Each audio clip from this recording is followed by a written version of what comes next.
Hola chicos, buenas noches. Vamos a continuar con la clase del día de hoy y después vamos a revisar los temas que vamos a ver el día sábado. Espero que hayan tenido una excelente semana. Ya les clasifiqué por ahí las tareas. Vayan a revisar en Classroom. A lo mejor tienen alguna observación para que sepan y en futuras tareas no cometan los mismos errores. Y bueno, vamos a comenzar. Va a ser algo muy rápido. Nos quedamos en esta parte donde ya vimos lo que era la sumación temporal y la sumación espacial. Veíamos cómo las fibras nerviosas se iban agregando poco a poco. En este caso se agregaban en cantidad de fibras estimuladas. Comenzaban en el centro y poco a poco se iban alterando todas las de la periferia hasta llegar a activar totalmente un conjunto de nervios que sería un estímulo intenso. Acá veíamos como al contrario, cuando las ondas se hacían con menos intensidad de la señal, se hacía menor frecuencia de las ondas y entre mayor fuera la intensidad, era mayor la frecuencia de las ondas, ¿ok? Ahí vamos a ver de los grupos neuronales. Entendemos que el sistema nervioso central está integrado por miles de millones de grupos neuronales, ¿ok? Algunos contienen unas cuantas neuronas, otros miles, y otros miles otros presentan una cantidad enorme de las mismas. Cada grupo neuronal posee su propia organización especial que le hace procesar las señales de un modo particular y singular, lo que permite a los grupos cumplir multitud de funciones del sistema nervioso. ¿Qué es un grupo neuronal? ¿Ok? Un grupo neuronal es ese conjunto que se encuentra en el sistema nervioso central y que está integrado por millones de neuronas. Así es el concepto tal cual. Pero ¿qué significa? Cuando hablábamos de los núcleos, por ejemplo, veíamos en la médula espinal que al transformar la médula espinal había que tenía astas, las astas posteriores y las astas anteriores, núcleos anteriores y núcleos posteriores, núcleos sensitivos y núcleos motores. Si algún día se pueden a leer un poco más a fondo y revisan, no sé, la glándula pituitaria, que es una de las glándulas que controla el sistema endocrino, neuroendocrino, van a ver que también tiene varios puntos organizados de neuronas que se pueden llamar de alguna u otra forma núcleos. También cuando hablamos del hipotálamo, tiene diferentes núcleos que van a hacer una función específica y tiene diferentes grupos neuronales que van a transmitir un estímulo diferente. A eso se le llama grupo neuronal como tal. Vamos a tener la transmisión de señales a través de los grupos neuronales. Esta organización de las neuronas para transmitir las señales está dada de la siguiente forma. Es un grupo neuronal que existe de fibras de entrada y de salida, ¿ok? Entonces aquí entendemos que debe de haber un sentido. Hablábamos que era unidireccional y tenía un sentido anterógrado. Llegaba el estímulo aquí a las terminales axónicas, estas estimulaban totalmente ya sea las dendritas o el soma neuronal, se generaba otra vez el impulso, ya sea por intercambio eléctrico directo o por intercambio de un segundo mensajero o un neurotransmisor, se generaba el impulso y este viajaba hacia el axón de la neurona, ¿no? Cada fibra llega y se divide en cientos o miles de veces, aportando 1000 fibras terminales como mínimo para hacer sinapsis con dendritas o somas neuronales. En la zona neuronal estimulada por cada fibra nerviosa, que se llama campo de estimulación. Entonces entendemos que este concepto de campo de estimulación es básicamente el contacto que tiene. Hablamos que llega a la neurona, en este caso es la terminal axónica, se van a dividir en los diversos botones axónicos y aquí esta zona, cada una de estas zonas donde está haciendo contacto las neuronas y están haciendo como tal la sinapsis, a eso se le va a llamar campo de estimulación, ¿ok?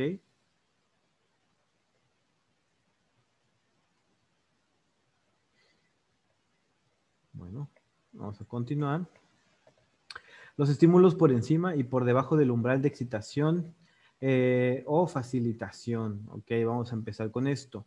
Vamos a tener que la descarga de un solo terminal presináptico excitador casi nunca causa un potencial de acción en una neurona posináptica. Ok, entonces para activar un potencial de acción, una neurona debe actuar sobre la misma un grupo de números terminales de llegada a la vez. Es decir, un solo terminal, un solo de estos puntitos no puede estimular a toda la neurona.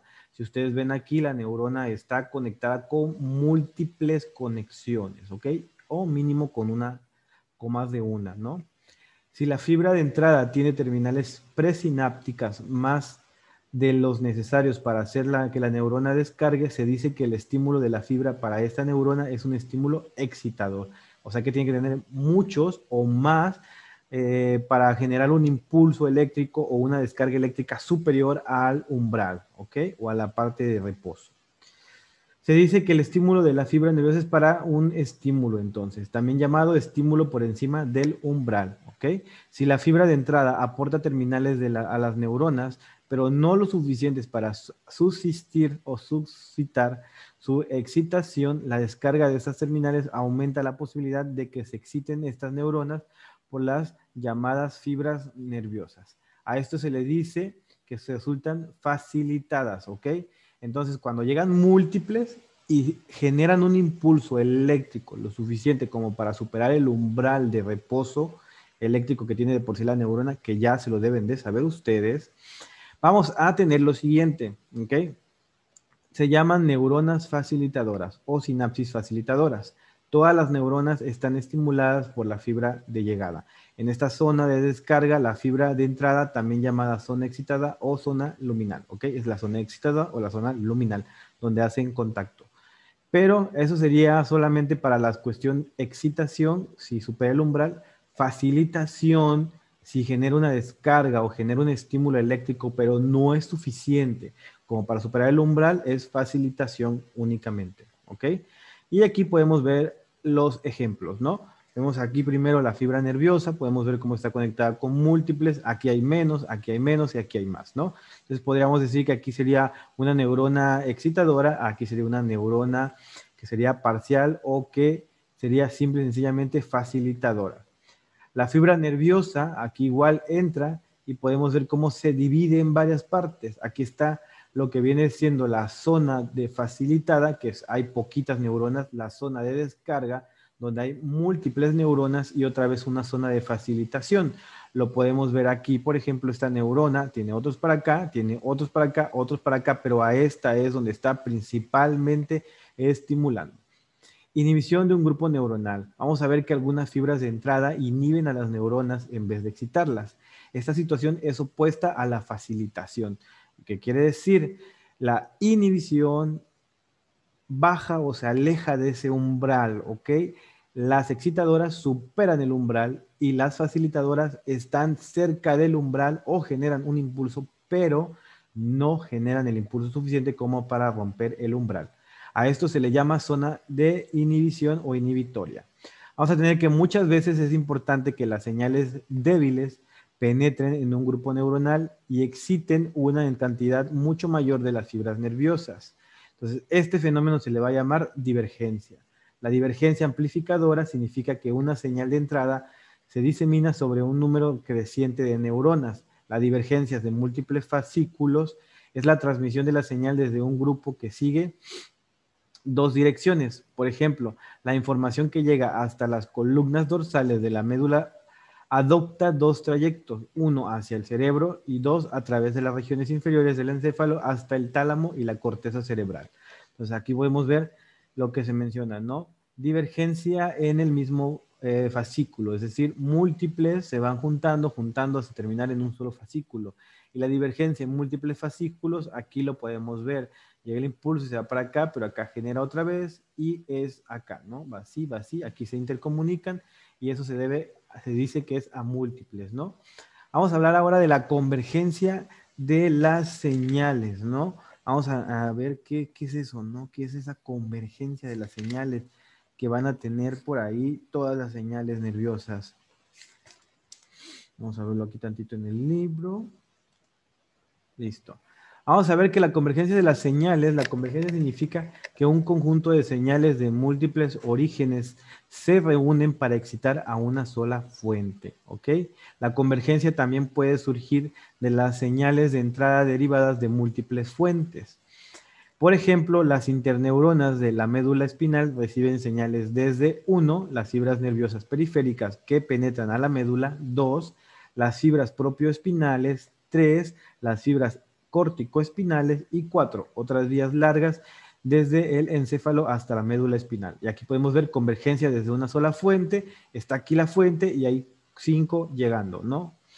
Aquí podemos ver convergencia desde múltiples fuentes. Podemos ver que hay una fuente 1, fuente 2, fuente 3, que están convergiendo en un solo punto. Vamos a hablar ahora de la prolongación de una señal por un grupo neuronal de postdescarga, ¿no? Entonces, en muchos casos, una señal que penetra en un grupo suscita una descarga de salida prolongada, llamada postdescarga. La postdescarga sináptica es cuando las sinapsis excitadoras descargan sobre la superficie de la dendrita o del soma en una neurona. Surge en ella un potencial eléctrico postsináptico. Mientras se mantenga este potencial, puede surgir excitando a la neurona, haciendo que transmita continuos impulsos de salida. Como consecuencia de este mecanismo de postdescarga, es posible que una única señal de entrada instantánea dé lugar a emisiones de una señal sostenida de muchos milisegundos de duración. A eso se refiere con la prolongación de una señal de un grupo neuronal en la postdescarga, ¿no? Podemos ver que después de que llega la postdescarga sináptica, la sinapsis dictadora descarga sobre una superficie de la dendrita, ¿no? Y después de esto se va a mantener y se va a generar un potencial de acción continuo. ¿Esto por qué lo iba a hacer? Mediante los segundos mensajeros. Acuérdense que la única forma o una de las características esenciales de los segundos mensajeros, como la proteína G, por dar un ejemplo, es el alargamiento de esa excitación neuronal, ¿ok? El intercambio eléctrico o una sinapsis eléctrica va a ser un intercambio rápido, ¡fum! Va a elevarse rápido, pero así como se eleva, ¡fum! Se acaba. En cuanto a la sinapsis química o a la sinapsis por neurotransmisores y sobre todo a los que activan un segundo mensajero, ¡pum! Las activa, pero las permanece así, así, así, así, así, así, y las puede activar desde solamente unos milisegundos, unos segundos o hasta algunos minutos en algunos casos. Hablamos ahora del circuito reverberante, ese es oscilatorio, como causa de la prolongación de la señal, ¿ok? Y vamos a ver que es uno de los circuitos más importantes del sistema nervioso. Está ocasionado por una retroalimentación positiva dentro de un circuito neuronal que ejerce una retroalimentación encargada de excitar la entrada al mismo circuito. Vamos a ver que la reverberación, la intensidad de la señal de salida suele crecer hasta un valor alto y a continuación disminuye hasta llegar a un punto crítico, en el que súbitamente cesa del todo. La causa reside en la fatiga de las uniones sinápticas. La duración de la señal total antes de detenerse también puede controlarse por medio de inhibición o facilitación del circuito a través de las señales procedentes de otras partes del cerebro.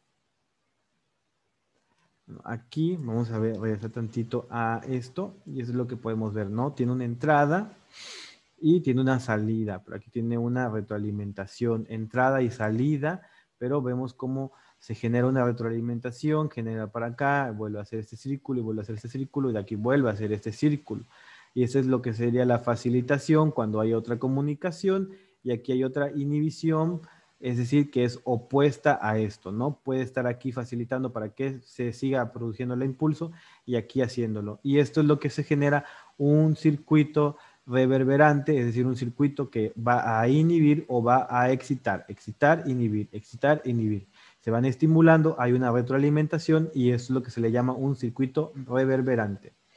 Vamos a ver las emisiones de las señales continuas desde algunos circuitos neuronales.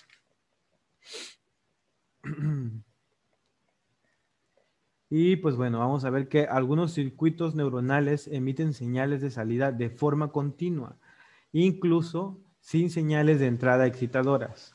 Dos mecanismos ocasionan este efecto. Uno va a ser la descarga neuronal intrínseca continua y el otro van a ser las señales reverberantes continuas. En cuanto a la señal intrínseca, vamos a tener que las neuronas descargan de forma repetidas si el nivel del potencial de membrana excitador sube por encima de cierto valor umbral. Acordarse, siempre es necesario que supere el umbral. Si no lo supera, no se genera ese impulso. Esto sucede sobre todo en gran parte en las neuronas del cerebro, ¿no? En cuanto a los señales reverberantes continuas, vamos a tener que un circuito reverberante que no alcanza un grado de fatiga suficiente como para detener la reverberación, eso que hablábamos que se excitaba, inhibía y se volvió un ciclo de retroalimentación. Entonces, cuando pasa esto, que un circuito reverberante no alcanza un grado de fatiga suficiente como para detener la reverberación, es una fuente de impulsos continuos. Eso puede ser positivo porque puede generar la prolongación de un estímulo, pero también puede ser contraproducente porque, por ejemplo, ahí se explica de que hay dolores que sean tan largos o que se sigan sintiendo aún inclusive después de haber solucionado el problema. Ahora vamos a hablar un poquito de lo que viene siendo la emisión de señales rítmicas. Para este punto vamos a tener que muchos circuitos neuronales emiten señales de salida rítmicas. Se ha observado que todas o casi todas las señales rítmicas derivan de circuitos reverberantes, ¿ok? Porque tiene que haber una inhibición y una excitación. Por ejemplo, una señal respiratoria rítmica nace de los centros respiratorios del bulbo raquídeo, que es una señal reverberante, y de la protuberancia. La señal rítmica respiratoria se mantiene de por vida, pero es una señal reverberante. ¿Por qué? Porque se inhibe y se excita. Eso explica por qué es de jalamos, sacamos, jalamos, sacamos, ¿no? Se activan los músculos, se relajan los músculos. Vamos a hablar ahora de la inestabilidad y la estabilidad de los circuitos neuronales. Vamos a ver que casi cualquier parte del cerebro posee conexiones directamente o indirectas con cualquier otra parte y esto crea un serio problema. Vamos a ver que una señal excitadora que penetra a cualquier nivel del cerebro detonaría un ciclo continuo de reexcitación por todas partes. Si llegara a ocurrir esto, el cerebro quedaría inundado por una nube de señales reverberantes sin control alguno. Esas señales estarían ocupando a los circuitos cerebrales de manera que sería imposible transmitir cualquier señal informativa. Tal efecto acontece en amplias regiones cerebrales durante las convulsiones epilépticas. El sistema nervioso evita este mediante dos mecanismos básicos. Los dos tipos de circuitos inhibidores sirven para impedir la difusión excesiva de una señal por las extensas regiones del encéfalo. Entonces, a la inestabilidad y estabilidad de los circuitos neuronales se refiere a eso, ¿no? Si se genera un circuito reverberante que se retroalimenta y que sigue generando el impulso, se va a seguir estimulando, estimulando, inhibiendo, estimulando, inhibiendo, estimulando, inhibiendo, estimulando, inhibiendo, estimulando, inhibiendo. ¿Y qué va a generar? Una acción continua o una estimulación continua, lo cual puede concluir inclusive en una convulsión. Y es por eso que se toman estos circuitos inhibitorios como mecanismo para la estabilización de la función del sistema nervioso. Y vamos a ver que existen dos tipos de circuitos inhibitorios que sirven para impedir la función excesiva de las señales por exceso de las regiones del encéfalo. Y vamos a ver que los circuitos de retroalimentación inhibitorios que vuelven desde el extremo terminal a una vía hacia la neurona excitadora inician de esa misma vía, es decir, se generan por esa misma vía y regresan a esa misma vía.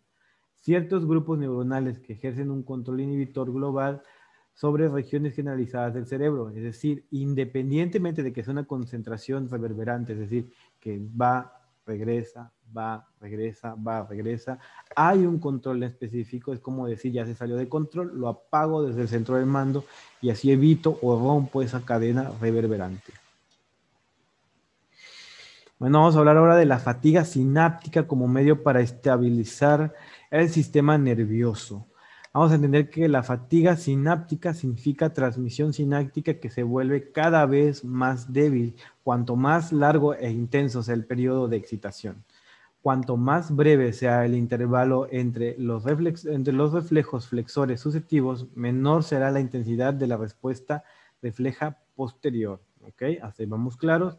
Cuando las vías cerebrales están sometidas a un exceso, suelen acabar fatigándose, por lo que desciende de su sensibilidad a la inversa.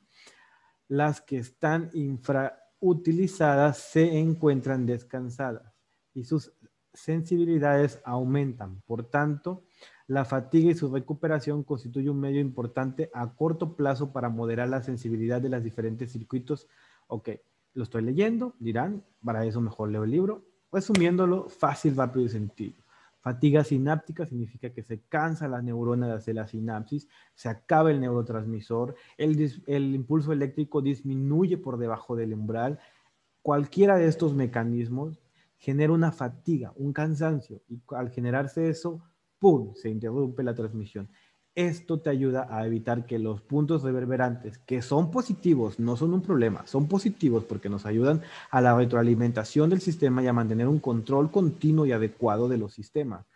Pero si llegan a un punto crítico, este tipo de mecanismos, con los dos previos que acabamos de mencionar, son los que evitan que se compleje o que se complique totalmente la existencia de la persona. Vamos a hablar por último de los cambios a largo plazo en la sensibilidad sináptica ocasionados por la regulación de la alza o baja de los receptores sinápticos. La sensibilidad a largo plazo de la sinapsis puede cambiar tremendamente si la cantidad de proteínas receptoras presentes en los puntos sinápticos se regula al alza de una situación de baja actividad y a la baja cuando haya una hiperactividad. Eso puede hacer que simplemente haya un cambio a largo plazo en la sensibilidad. ¿Qué pasa? Que yo necesito a lo mejor, de repente estoy acostumbrado a correr 20 kilómetros, pero de repente me vuelvo sedentario, ¿no? Entonces, ¿qué va a pasar? Esa habilidad o ese recuerdo muscular poco a poco se va a ir olvidando y se van a generar nuevos recursos. Esto a largo plazo va a hacer que cuando yo intente correr me cueste más trabajo en volver a empezarlo, ¿no? Por decir un ejemplo, correr puede ser con cualquier otra actividad. Y bueno, hasta aquí es la diapositiva, hasta aquí es la presentación. Vamos a detener un momento el compartir clase y vamos a compartir ahora un poquito de Classroom. Vamos a abrirlo por acá. Para informarles qué es lo que tienen que leer para la siguiente clase. Acuérdense que quedamos de que deben de leer, chicos, porque yo no voy a poder explicarles todos los temas si ustedes no leen, ¿ok? Aquí podemos ver en Classroom, ya todos tienen lo que es calificado su tarea. Aquí está una presentación. Aquí voy a subir la segunda presentación, la primera, perdón, de la clase 1, así como la clase 1 la voy a subir aquí. Aquí voy a subir la clase 2 y esta presentación que acabo de terminar. Y eso va a ser para que estudien, ¿eh? El libro es importante, pero también las diapositivas son importantes porque es un pequeño resumen. Lean el libro, vean el video y después revisen las diapositivas. Aquí, en este punto, va a ir la siguiente clase, el siguiente capítulo, que es el capítulo 47, que ese lo vamos a ver probablemente en una clase pregrabada, ya sea en esta semana o en la que viene. Ahora, para este sábado, es importante que ustedes lean la anatomía del ojo. Aquí podemos ver que hay un artículo de 37 páginas donde viene descrita toda la anatomía del ojo. ¿Ok? Este capítulo, este archivo lo tienen que leer todo, absolutamente todo. ¿Ok? Lo vamos a analizar el sábado. Tienen jueves y viernes para leerlo. Son 37 páginas. ¿Qué les gusta? 20 hojitas. Ejemplo, esta hojita. ¿Cuánto tiene de información? Nada. Esta hojita, nada tampoco. Así que léanlo, por favor, y analícenlo. Nos vemos el sábado con ese tema. Y el día domingo vamos a analizar estos dos artículos. Este, que es los conceptos generales de la fisiología ocular, este lo tienen que leer completito, ¿ok? Aquí viene básicamente qué hace cada parte del ojo de manera muy abstracta y muy rápida. Después de esto, vamos a revisar el siguiente capítulo que es la óptica fisiológica, ¿ok?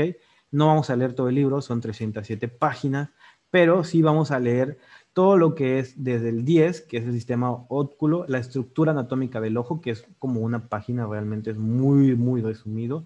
De ahí viene la estructura óptica y formación de la imagen, cómo se forma la imagen.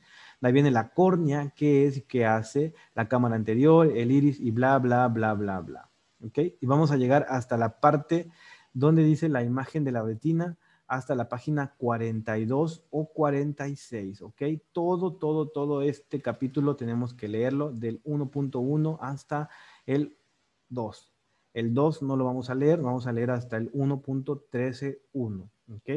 Entonces tienen bastante que leer. De esta serían como 30 páginas y del otro son 20. Entonces para el domingo son como 50 páginas.